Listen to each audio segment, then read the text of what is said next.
Bu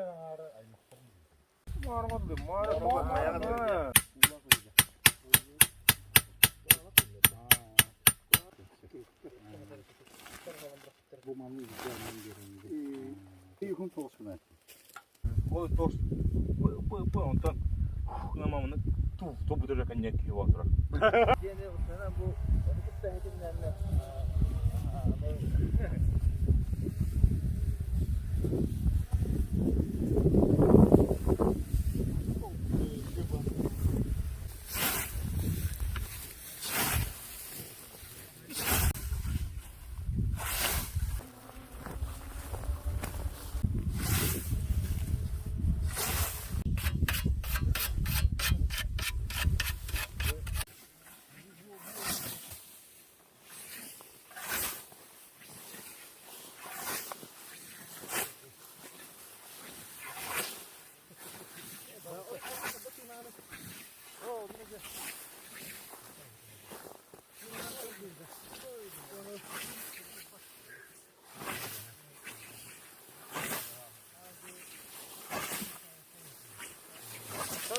katında.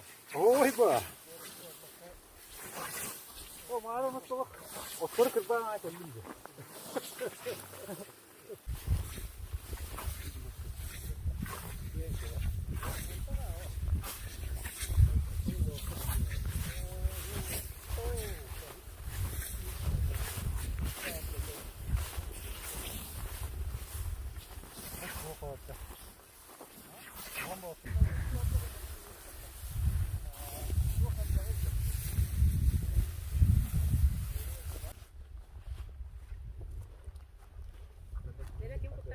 Dan bang,